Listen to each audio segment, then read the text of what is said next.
KBC में करोड़पति पति। सूरज के जीवन का एक ही फंडा था कि मेहनत तो गधा भी करता है, घर बैठे जो कमाए समझदार वही होता है। इसीलिए उसने कभी नौकरी ही नहीं ढूंढी। इस बात से हालांकि उसकी पत्नी शिखा बिल्कुल भी अग्री नहीं करती थी, पर फिर भी सूरज को समझाना बेकार था।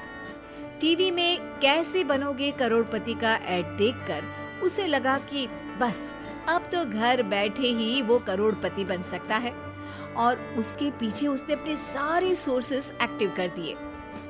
2 हफ्ते में उसके कलीग के साले के पड़ोसी के बेटे का सोर्स निकलता है जो कि उसे शो में पहुंचा सकता है, और सूरज उससे मिलने चला जाता है। अच्छा, तो हमें मुकेश जी बता रहे थे कि आप हमें शो में पहुंचा सकते हैं। हाँ, उसमें कोई तकलीफ नहीं है। मैं कल अगर कोशिश करूँ तो इसी महीने में आपका नंबर आ जाएगा। अरे ये तो बहुत बढ़िया हो गया। अच्छा, वो सिलेबस और क्वेश्चन पेपर का कोई जुगाड़ है क्या?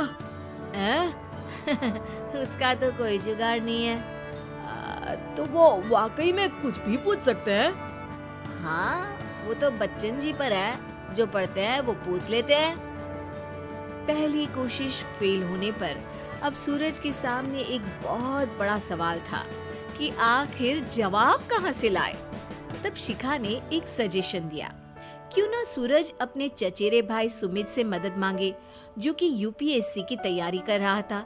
हालांकि इतनी मेहनत करना सूरज को समझ में नहीं आता था, पर कोई और रास्ता ना मिलने पर वो आखिर सुमित से बात करता है। अरे सुमित, हमारा कैसे बनोगे करोड़पति के लिए सिलेक्शन होने वाला है। तुम हमें थोड़े चिट बनाने में मदद करोगे क्या? अरे भैया, चिट बनाए तो सालों हो गए, उसमें हमारा एक्सपर्टीज नहीं है, बल्कि आप बोलो तो हम आपकी पढ़ने में जरूर मदद कर सकते हैं। हट, कैसी अनाप शराब बातें कर रहा है तू। सूरज ने सुमित को मना तो कर दिया था, पर तैयारी करने के सिवाय कोई चारा उसे दिख भी नहीं रहा था। खासकर जब 12 के पेपर लीक करने के एक्सपर्ट शुक्ला जो भी हाथ जोड़ लेते हैं। आखिर सूरज को सुमित के पास जाना ही पड़ा, और उसने सुमित और शिखा से वादा किया कि वो बहुत मेहनत करेगा। 1 महीने की तैयारी के बाद फाइनल हुआ कि शो से 1 हफ्ते पहले एक ट्रायल खेला जाएगा, जहां पर सारे रिश्तेदार ऑडियंस की जगह पर होंगे और शिखा सवाल पूछेगी। दूर दराज से भी रिश्तेदार आकर हाजिर हो गए देखने कि आखिर कैसे बनेगा सुमित करोड़पति। सब कुछ सेट था, और इतने में सूरज आकर अपना स्पीच देता है। ये 1 महीना मेरे लिए आसान नहीं था, पर अपने भाई सुमित और अपनी पत्नी शिखा की मदद से मैं इतनी दूर पहुंच पाया हूँ। मेरे मम्मी पापा के आशीर्वाद ने भी बहुत साथ दिया है मेरा। मैं उम्मीद करता हूँ कि आज के शो में आप लोगों को बहुत मजा आएगा। साक्षी पहला सवाल पूछती है और पूरे कमरे में सन्नाटा छा जाता है। इंडिया में कितने स्टेट्स हैं? 3, सॉलिड, लिक्विड और गैस।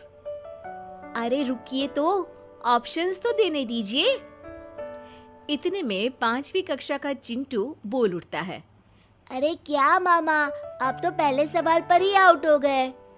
अरे बेटा, पहला सवाल तो ट्रायल होता है ना। अरे तुम अब देखना। देखने जैसी बात तो थी ही। सूरज को इतना शांत किसी ने नहीं देखा था। कभी कभी तो लगता था मानो सूरज आंख खोलकर ही सो गया हो। मामा जल्दी करो प्लीज, कल सुबह पनवेल भी तो निकलना है। अरे हट, कंसंट्रेट करने दे मुझे। 3 सवाल में 3 लाइफलाइन खत्म हो चुकी थी, और अब चौथे सवाल पर भी सूरज का मौन नहीं टूटा। पर सूरज अभी भी हार मानने को तैयार नहीं था। उधर हर कोई सूरज को छोड़ सुमित को देख रहे थे। आखिर सुमित ने ही तो पढ़ाया था सूरज को। गजब बेइज्जती है यार। अरे बेटा, तो बाप का, दादा का, भाई का, सबका नाम बुड़वाएगा। अरे 3 लाइफलाइन ले ली तो भी तेरा कुछ नहीं होना है। अरे कोई इतनी बात करता है क्या शो पर? अरे बेटा, शो पर तेरे जैसे भी तो नहीं आते ना। सूरज की ये जंग आखिर 1 घंटे बाद 5वें सवाल पर खत्म हो गई, जब उसने इंडिया के नेशनल बर्ड का नाम कहा, कौवा। अरे बेटा, मजा तो बहुत आया, बस थोड़ा टाइम पर खत्म होता तो आनंद भी आ जाता। ताने बारिश के बूंदों की तरह बरस रहे थे और सूरज को भी समझ आ रहा था कि ये करोड़पति बनना शायद उसके बस के बाहर की बात है।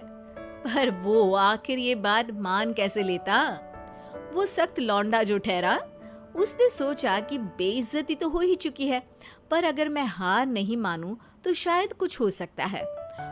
शिखा, तुम देखना, असली शो में आग लगा दूंगा, आग, करोड़पति बनूंगा मैं। हाँ, सब्जियां खत्म हो गई है घर पे, ले आओ। पहले पति बन जाओ, फिर करोड़पति बनना। अरे गजब बेइज्जती है यार। बेटा, अभी तो घर पर ही हुई है, 1 हफ्ते में तो तुम देश के सामने करवा कर आओगे। वैसे जब टीवी पर जाओ ना तो बस अपने मम्मी का ही नाम लेना, ठीक है? कोई पूछे तो बोलना कि पापा नहीं है मेरे। अरे पढ़ाई की, पेपर निकलवाए, इतने सारे लोगों को खाना खिलवाया, क्या फर्क पड़ा? इसीलिए मैं कहता हूँ कि मेहनत तो गधा भी करता है, घर बैठे जो कमाए वही सिकंदर। लेकिन मामा, गधे भी जानते हैं कि हमारा राष्ट्रीय पक्षी मोर है।